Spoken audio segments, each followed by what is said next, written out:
wabarakatuh. Nahmaduhu nusalli wa nusallim ala rasulihil kirim wa ala alihi wa ashabihi ajmain amma ba'd. Alhamdulillah jemaah salat subuh yang dimuliakan Allah. Kita lanjut ngaji aqaid Islamiyah. Kita buka majelis kita dengan kalimat Al-Fatihah untuk guru-guru kita. Ila hadratin Nabi Mustafa Muhammad sallallahu alaihi wasallam wa azwajihi wa dzurriyyatihi Alaikum. Syekhuna Zaran Taifah Alhamdulillah Syekh Ma'firullah Syekh Baitul Ila Syekh Tahir bin Salih Al-Jazairi Allah ma'afana bi'ulam fid-dharain. Al-Fatihah. A'udzu billahi minasy syaithanir rajim. Bismillahirrahmanirrahim. Alhamdulillahi rabbil alamin arrahmanir rahim. Maliki yaumiddin. Iyyaka na'budu wa iyyaka nasta'in. Ihdinas siratal mustaqim siratal ladzina an'amta 'alaihim ghairil maghdubi 'alaihim waladdallin. Amin. Bismillahirrahmanirrahim. Kemarin kita membahas tentang apakah boleh seseorang itu membahas tentang roh, hakikatnya roh, intinya roh. Tidak boleh, karena memang sudah dinas di dalam Al-Quran, tidak ada seorang pun yang bisa mengetahui roh itu secara total. Wa yas'alunaka 'anir ruh qulir ruhu min amri rabbi wa ma utitum minal ilmi illa qalila. Para sahabat tanya kepada Nabi tentang roh. Gimana roh itu? Nyawa itu bagaimana bentuknya? Dia di mana tempatnya? Maka katakan qulir ruhu min amri rabbi. Roh itu urusannya hanya Allah yang tahu. Wa ma utitum minal ilmi illa qalila. Kalian tidak diberikan ilmu tentang roh itu kecuali sedikit saja. Maka untuk roh itu nggak ada yang bisa untuk menguasai secara total. Maka untuk membahas roh mendalam itu juga tidak boleh.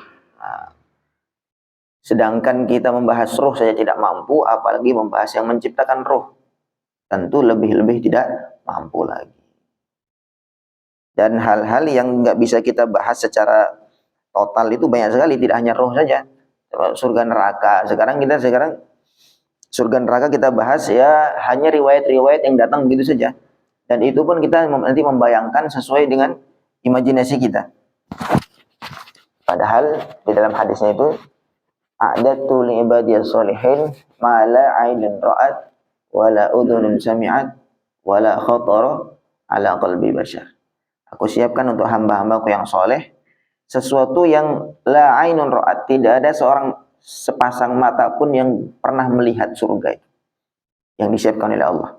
Wala udhunun sami'at, dan belum pernah didengar oleh telinga manapun. Wala khatara 'ala qalbi bashar, bahkan tidak pernah terbesit di dalam hati setiap orang. Itu surga belum bisa dibayangkan, belum pernah dilihat, belum pernah didengar. Ciptaan Allah, bagaimana yang menciptakan surga? Tentu lebih lagi. Maka maksudnya ini peringatan untuk kita. Bahkan kita membahas sebagian makhluknya Allah saja banyak yang tidak mampu, apalagi membahas tentang zatnya Allah. Lebih-lebih tidak mampu. Maka bagaimana kita mengenal Allah? Tentu saja melalui sifat-sifatnya Allah. Allah itu wujud. Wujudnya pun juga tidak ada awalnya. Dan Allah wujud itu kekal terus, tidak akan sirna. Kemudian Allah itu mukhalafah lil hawadith. Allah itu berbeda dengan semua hal yang baru muncul, semua makhluk. Allah tidak butuh kepada apapun dan siapa. Begitu sifat-sifatnya kita kuasai, kita kenal, maka nanti Allah akan kita akan mengenal Allah SWT. Dan juga kita kenal Allah melalui kesan-kesan atau tanda-tanda kebesaran Allah di alam semesta ini. Jadi dan banyak di ayat Al-Quran kan juga banyak cerita tentang kebesaran-kebesaran Allah. Ya, cerita tentang air hujan, cerita tentang tanah, gimana kok bisa tumbuh rumput, tanaman-tanaman bisa tumbuh buah-buahan, bunga dan seterusnya. Itu termasuk salah satu cerita bagaimana supaya kita bisa kenal kepada Allah SWT. Alangkah luar biasanya Karena memang kita tuh secara refleks melihat sesuatu itu mesti langsung teringat kepada penciptanya. Lihat satu buku bagus, kita langsung, wah ini bagus sekali yang nulis, pintar, cerdas, jenius. Begitu juga kita melihat apa-apa tuh kita perlu membawa ke sana. Kadang-kadang kita mungkin karena saking besarnya ciptaan Allah SWT, kadang-kadang kita nggak terpikir ke sana. Untuk hal-hal kecil kita lihat HP, kita lihat teknologi-teknologi yang biasa-biasa, yang kecil-kecil kita langsung ingat pembuatnya. Tapi kalau untuk melihat alam semesta kita nggak ingat kepada Allah. Maka Allah ditegur di dalam Al-Quran, inna fi khalqis samawati wal ardi wa ikhtilafil laili wan nahar la ayatin liulil albab alladzina yadhkuruna Allaha qiyaman wa qu'udan wa 'ala junubihim wa yatafakkaruna fi khalqis samawati wal ard rabbana ma khalaqta hadza batila. Ingat lihat, malam bisa berubah siang, siang berubah malam, matahari bisa jalan, tidak ada mesinnya, langit tidak roboh, nggak ada tiangnya. Artinya dia ingat Rabbana ma khalaqta hadza batila. Dia ingat ini Allah yang menciptakan, tidak mungkin dengan sia-sia saja. Selanjutnya kita membahas hal tumkinu, apakah mungkin ru'yatullahi subhanahu wa ta'ala, melihat Allah subhanahu wa ta'ala bil basari dengan pandangan. Apakah mungkin kita melihat Allah? Nah, kemudian jawabannya ru'yatullahi ta'ala, melihat Allah ta'ala bil basari dengan pandangan, mungkinatun adalah mungkin, aklan secara logika, secara akal, wa waqi'atun dan akan terjadi fil jannati di surga, lil mu'minina bagi orang-orang iman, naklan sudah dengan dalil nakli, dengan dalil yang tertulis. Fa innallaha ta'ala, sungguhnya Allah ta'ala mawjudun adalah wujud, ada. Wa kullu mawjudin, dan setiap hal yang wujud, setiap sesuatu yang wujud, yumkinu ru'yatuhu, mungkin untuk dilihat. Sesuatu yang wujud itu mungkin untuk dilihat. Akal kita akan berpikir setiap sesuatu yang wujud itu mungkin saja untuk dilihat. Qala Allah Ta'ala, Allah Subhanahu wa ta'ala berfirman, wujuhun yawma idzin nadhirah ila rabbiha nadhirah. Wujuhun, wajah-wajah, yauma idzin pada hari kiamat, pada hari itu, pada hari ketika mereka melihat Allah Subhanahu wa ta'ala, nadhiratun adalah bercahaya, ila rabbiha kepada Tuhannya, wajah-wajah Tuhannya, para jiwa, nadhiratun semuanya melihat. Fayarawnahu, maka mereka melihat Allah bil absari dengan pandangan, bi ghairi kaifin, dengan tidak diketahui caranya bagaimana. Jadi kalau kita ngelihat buku ini, ngelihat kitab ini, kita tahu caranya begini, ngelihat ada terangnya, kemudian kita bentuknya. Tapi nanti kalau melihat Allah bi ghairi kaifin wala misal, tidak dengan cara apapun, maksudnya tidak diketahui caranya bagaimana, enggak diketahui. Yaumal qiyamati, pada hari kiamat. Wa yuhjabu, dan dihijab atau ditutup, anhu dari melihat Allah, al-kafiruna orang-orang kafir, ziyadatan lahum fil hasrati sebagai tambahan penyesalan untuk mereka, wan nadamati dan juga kerugian dan penyesalan. Orang kafir tidak dapat melihat zatnya Allah sebagai tambahan penyesalan dan kerugian untuk mereka. Jadi intinya melihat Allah Subhanahu wa ta'ala apakah mungkin? Mungkin, tetapi bi ghairi kaifin, tidak dengan diketahui caranya.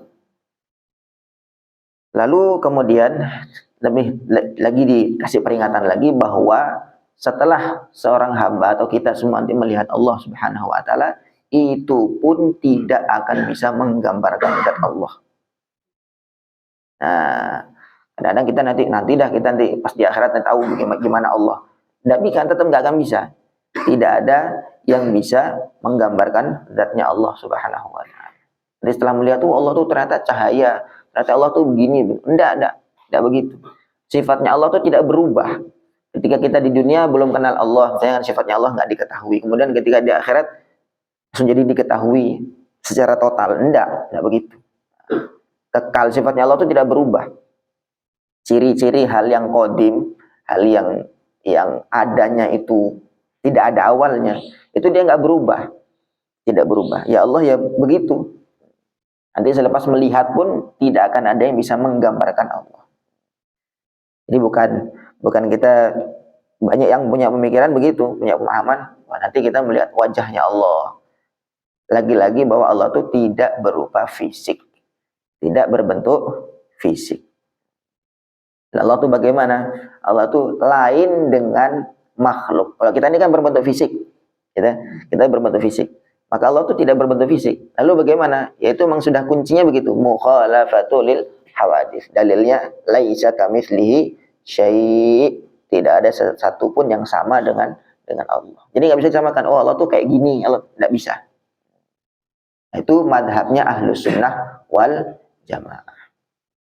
Karena nanti terkait dengan melihat Allah Subhanahu wa taala, ada yang ekstrem kanan dan yang ekstrem kiri. Mesti ada kubu ekstrem dalam setiap permasalahan. Ada yang ekstrem kanan bahwa Allah itu sama sekali nggak bisa dilihat. Dalilnya dalam Al-Qur'an, ketika Nabi Musa minta kepada Allah, "Arini anzur ilaik," ya Allah, tampakkanlah zatmu kepada aku, saya mau melihat. Nabi Musa begitu. Maka Allah mengatakan, berfirman, "Lan tarani," kamu tidak akan melihat aku. Begitu.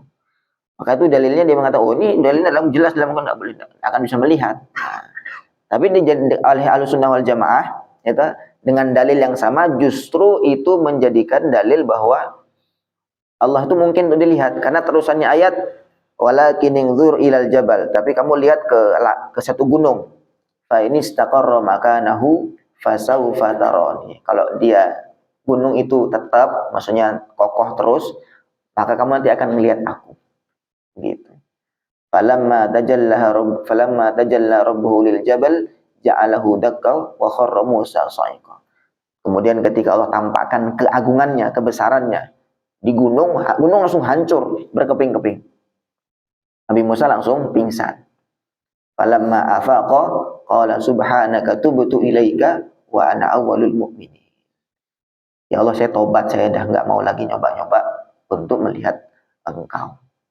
Saya itu betul, saya tobat. Wa ana awwalul mu'min, dan sekarang saya sebagai pertama kali orang yang beriman. Maksudnya memang ya iman kepada Allah SWT. Jadi ada kubu ekstrim yang pertama, itu sama sekali Allah tuh nggak mungkin untuk dilihat. Begitu. Ekstrim kanan. Tidak. Kalau mazhab Sunnah tidak. Kemudian ada ekstrim kiri, Allah itu saking bisa dilihatnya bahkan berbentuk jisim. Ini orang mujassimah, golongan-golongan mujassimah, golongan-golongan yang punya pemahaman Allah itu bersifat berbentuk jisim. Ya punya tangan, ya punya wajah, punya kaki, mata, kemudian tersenyum dan seterusnya. Sehingga bisa digambarkan ya seperti manusia, mirip seperti manusia. Duduk di kursi dan seterusnya, kan begitu. Nah, itu ekstrim kiri juga. Saking bisa dilihatnya, maka itu dibentuk seperti makhluk. Dibentuk seperti jisim.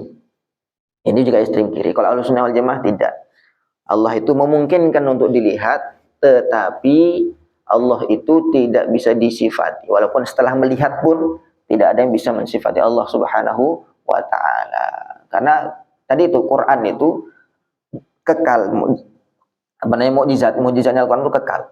Sehingga sampai di akhirat pun dia tetap sifatnya Allah laisa kamitslihi syai'. Setelah kita melihat, oh ternyata Allah tuh kayak gini. Gak bisa dikayak tuh, gak bisa dikayakkan tuh, gak bisa. Allah tuh begitu, laisa kamitslihi syai'. Karena nanti kalau seandainya setelah kita melihat Allah, kita bisa menggambarkan Allah, gugur itu sifat ayat laisa kamitslihi syai', gugur. Sudah tidak lagi mukjizat. Gitu. Jadi kekal sifatnya Allah SWT, tidak berubah. Walaupun setelah dilihat nanti ketika di akhirat. Wallahu a'lam. Masya Allah. Sampai sini ada pertanyaan? Ustaz, sedikit. Oke, monggo. Berarti kan memang dalam benak pikiran kita memang tidak mungkin kita bisa membayangkannya. Oke. Tapi kalau kita kan ada tulisannya. Iya. Kalau kita ingin fokus begitu, bayangan kita itu di lafal tulisan itu gimana? Tulisan Allah itu. untuk nama Allah Subhanahu wa taala sendiri itu memang Allah memang langsung nas ya, wallahul ladzi la ilaha illa huwa. Maksudnya nama Tuhan yang bersifat seperti yang kita bahas ini memang namanya adalah Allah. Kemudian bolehkah kita membayangkan itu? Ya tidak apa-apa, karena kita mampunya itu. Bagus lagi supaya kita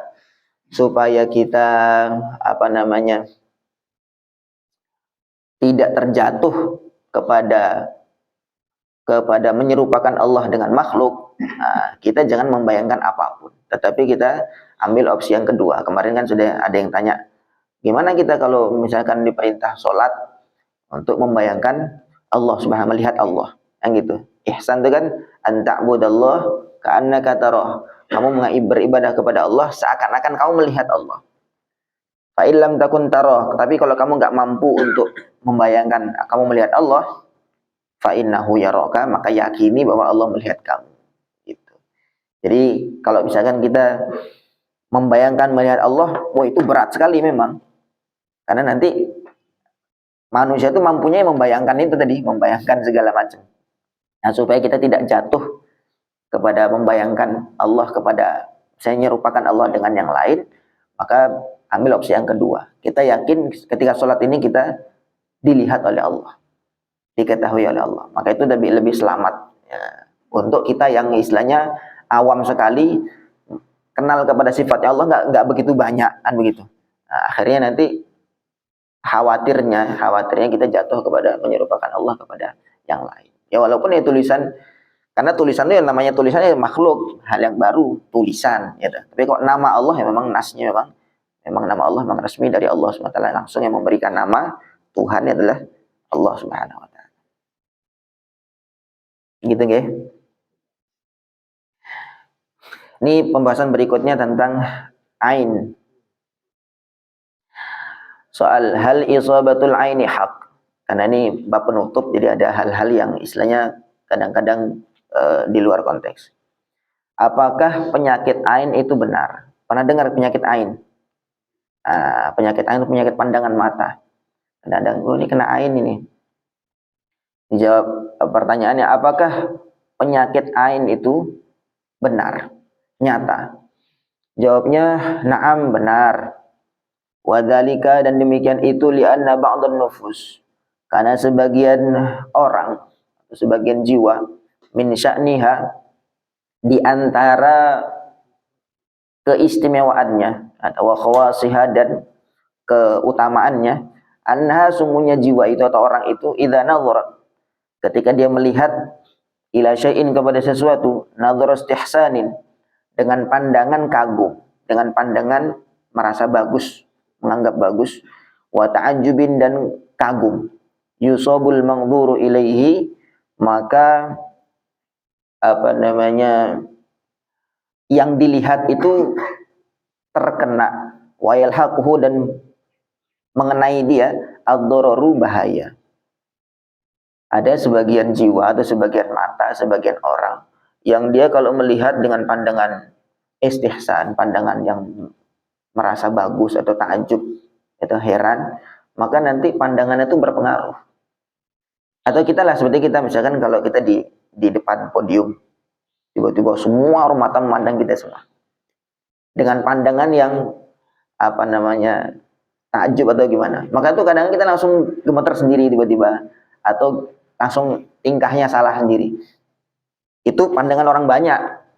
Dan ini ada sebagian yang memang orang tuh punya pandangan demikian. Jadi pengaruh pandangan dilihat itu langsung ada pengaruh. Jadi yang dipandang itu bisa punya bisa terkena sesuatu doror. Lakin hadhihi nufus, tetapi jiwa-jiwa seperti ini qalilatun, sedikit, jiddan, sedikit sekali. Orang punya seperti ini sangat sedikit. Fala yang bagi, maka tidak sepantasnya lil insani, bagi manusia, ayyashtaghila, untuk sibuk, untuk menyibukkan afkarohu, fikiran-fikirannya, bidzalika, dengan yang demikian itu. Wa yansiba, dan menisbatkan atau menghubungkan, aktsara ma yusabu bihi, hal-hal yang terkena sesuatu ila isobatil ain dengan penyakit ain, au ila sihri atau kepada sihir, kama yaf'alu katsirun minan nisa, sebagaimana dikerjakan oleh kebanyakan para wanita. Ini kebanyakan wanita atau dikit-dikit, apalagi zaman sekarang ini sudah mulai viral ya, sudah mulai terkenal penyakit ain. Kalau dulu orang jarang tahu tentang penyakit ain itu, penyakit pandangan mata. Sekarang karena sudah media udah kemana-mana, akhirnya orang dikit-dikit saya posting anaknya, kemudian tiba-tiba sakit, wah ini kena ain ini, dipuji-puji orang, tidak kuat, terus akhirnya dia sakit. Dikit-dikit akhirnya dihubungkan, oh ini kena ain, kena pandangan orang. Karena tadi dijelaskan bahwa memang sedikit sekali jiwa yang punya seperti ini, sehingga tidak sepantasnya dikit-dikit kalau apa-apa tuh kena ain.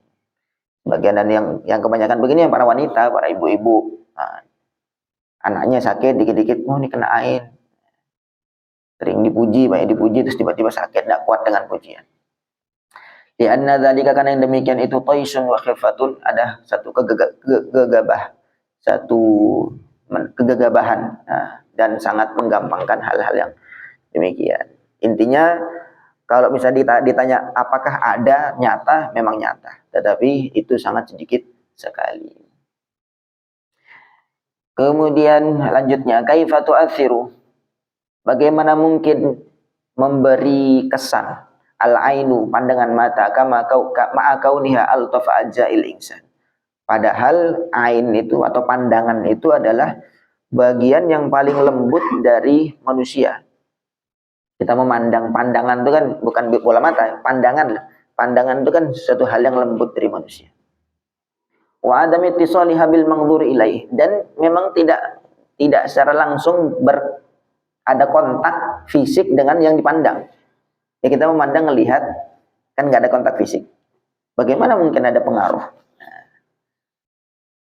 Wa adami khuruji syai'in minha yattasilu bihi, dan nggak ada sesuatu yang keluar dari mata yang nyampe kepada objek yang dipandang. Bagaimana mungkin sesuatu yang tidak ada kontak fisik tapi kok ada pengaruh? La mani'a ayyakuna li syai'il latif ta'thirun. Ya tidak heran seandainya ada sesuatu yang lembut memiliki kesan qawiyun yang kuat. Wala yushtaratu fit ta'thiril ittisal, wala yushtaratu fit ta'thiri, dan tidak disyaratkan sesuatu itu punya kesan al-ittisalu, harus ada kontak fisik. Fa inna nara ba'dhan nas, sesungguhnya kita melihat sebagian manusia, min ashabil hay'ah wal iqtidar, di antara sebagian orang-orang yang punya kedudukan, dia punya kewibawaan besar. Idza nadhara ila ahadin, kalau dia melihat kepada seseorang, nadhara mughdabin, dengan pandangan marah, rubbama ya'taril manzuru ilai ad-dahsyah, kadang-kadang atau sering sekali yang dilihat tuh langsung tiba-tiba gemetar. Karena kita ngelihat mungkin sebagian orang-orang dulu biasanya para wali-wali atau para kiai-kiai, memang dia punya wibawa besar. Ada orang dipandang gitu aja atau dia marah dan sebagainya, itu langsung sakit atau langsung gemetar, sangat takut. Waqad yufdi bihil amru ilal halak, dan kadang-kadang bisa mati orang-orang yang terkena itu. Ma'annahu lam yatasallat alaihi fi dhahiril his, padahal sama sekali tidak ada kontak fisik antara yang melihat dengan yang dilihat. Wala hasala bainal mu'athiri wal muta'athir ittisalun wa massun, dan juga tidak ada kontak fisik. Yang tadi maknanya tidak ada ya samalah intinya kontak fisik.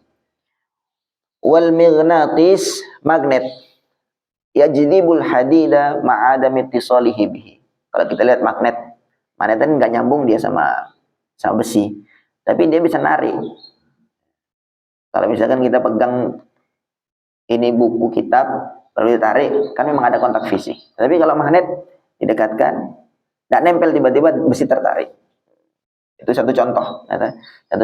Jadi sehingga tidak harus ada kontak fisik untuk adanya sebuah kesan pada objek.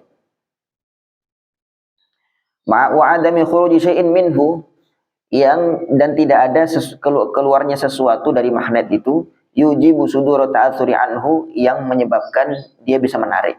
Mana nggak ada tangannya, nggak ada apa-apa, tiba-tiba dia punya kekuatan untuk menarik besi. Fainal umurul jasimah, sesungguhnya hal-hal balil umurul latifah, bahkan perkara-perkara yang lembut, a'zamu atharon, adalah kesannya itu lebih besar, minal umuril kathifah, dari perkara-perkara yang kasar, perkara-perkara yang dohir. Fa'innal umurul jasimah, sesungguhnya hal-hal yang jasmani, yang dohir, tampak secara jasmani, innama tasduru minal iradah wan niyah, hanyalah wujud dari kemauan dan niat. Kita bergerak, duduk, berdiri, jalan, itu kan apa namanya, gerakan-gerakan dohir. Itu wujud dari mana? Dari kemauan kan? Dari kemauan, dari niat. Nah, wahuma, sedangkan kemauan dan niat itu minal umuril ma'nawiyah, adalah termasuk hal-hal yang maknawi yang nggak bisa dilihat. Berarti lebih kuat mana? Berarti lebih kuat hal-hal yang maknawi, karena dia bisa menggerakkan yang zahir tadi itu. Sedangkan yang zahir itu kesannya lebih tidak lebih kuat daripada yang maknawi.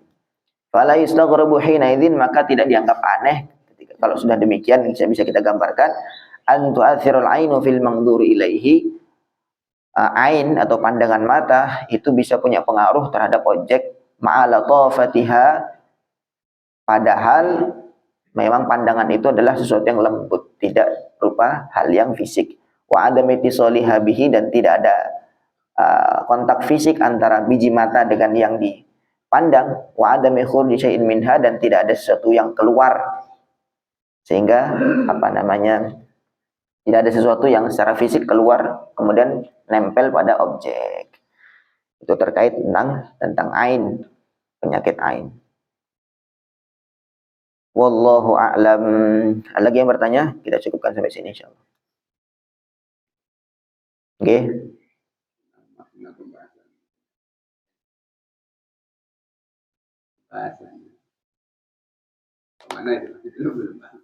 Ini maksudnya memang ini pembahasan di luar konteks ya.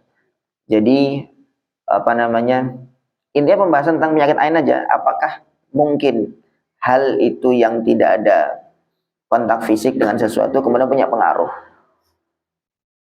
gitu, sehingga kan seakan-akan kayak hal goib gitu loh, seakan-akan kayak hal goib.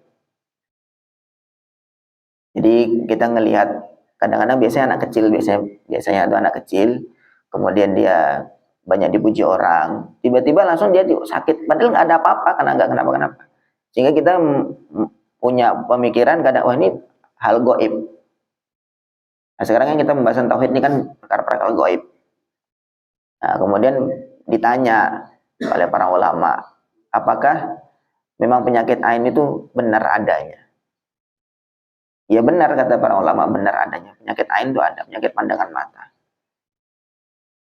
Memang sebagian sebagian makhluk itu memang Allah berikan kemampuan seperti itu. Allah berikan pengaruh seperti itu, pandangan mata itu. Apakah mungkin sesuatu yang tidak ada sambung fisik, kontak fisik kok ada pengaruh? Ya contohnya itu magnet tadi, tidak ada kontak fisik tapi kok dia bisa menarik, dan nggak ada sesuatu yang keluar yang bisa nempel kepada objek, jadi dia bisa narik. Begitu juga pandangan mata, itu pandangan mata. Tetapi kata para ulama, ini sedikit sekali orang yang punya pengaruh seperti ini, sedikit sekali, sehingga tidak sepantasnya kita sedikit-sedikit menisbatkan, menghubungkan, wah anak saya sakit, wah ini kena ain ini, kena ain pandangan mata. Kalau zaman dulu tuh begitu, ada guru saya cerita tuh, ada satu kudanya Ratu Inggris kalau nggak salah, tuh sangat bagus, kuda paling cantik, pokoknya bagus sekali lah sedunia. Nah, kemudian dibawa pawai, orang semua kagum melihat itu kuda, karena dengan pandangan kagum manusia itu tiba-tiba kuda itu langsung mati berdiri, nggak kuat melihat tekanan pandangan mata.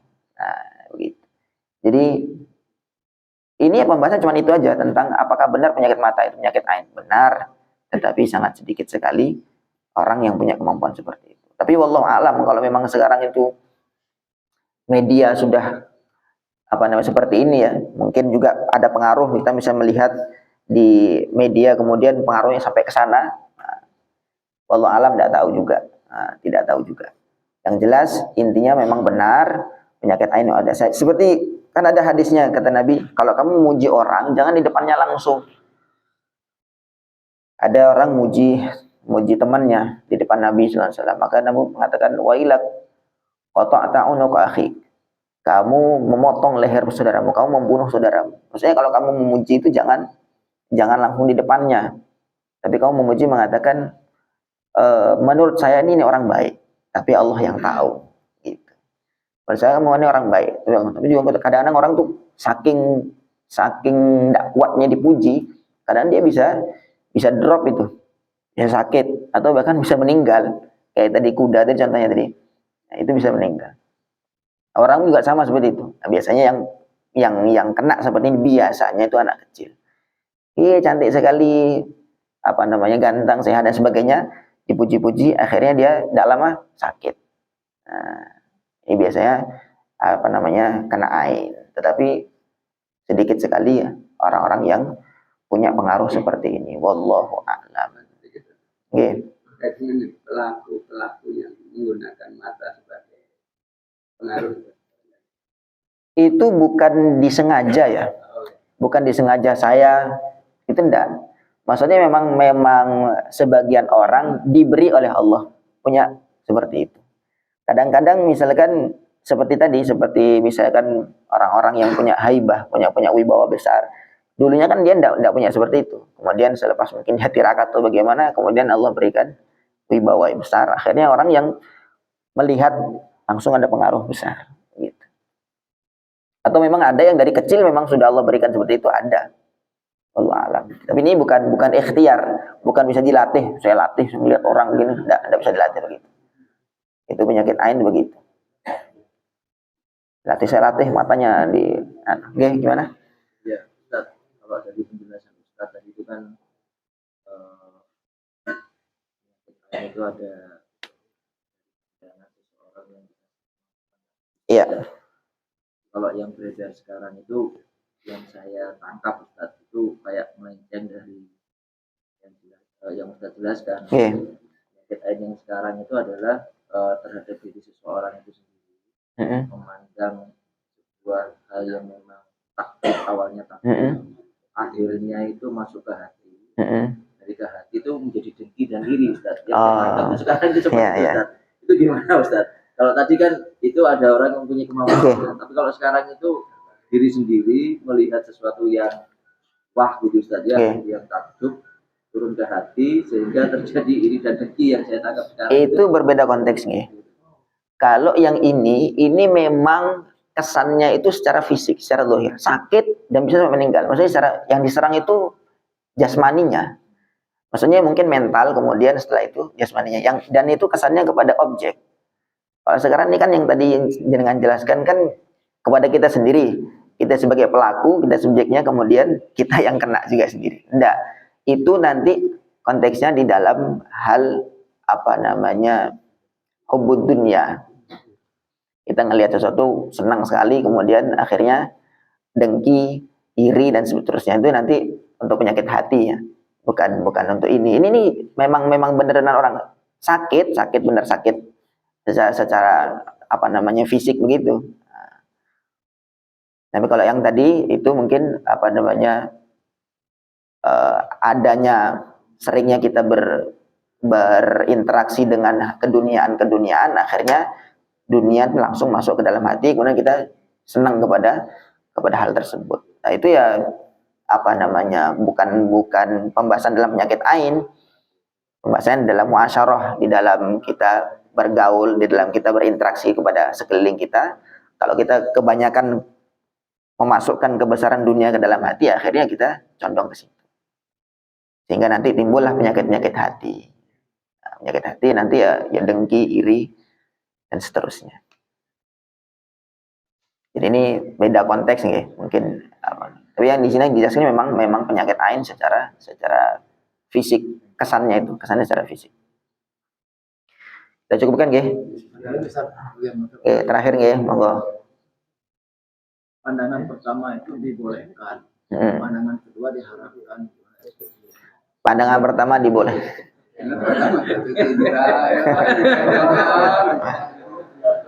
Pandangan pertama dibolehkan, pandangan kedua.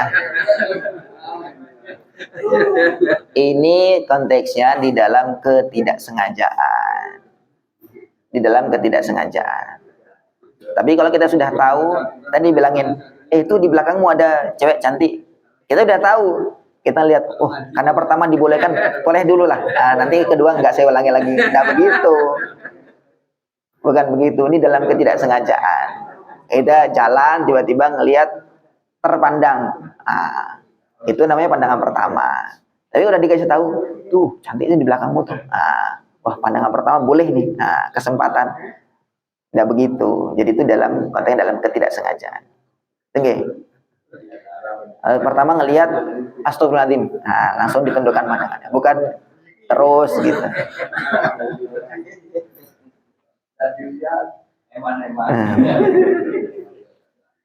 Oke, insyaallah mudah-mudahan Allah fahamkan kita, Allah istiqamahkan di dalam ketakwaan dan keimanan.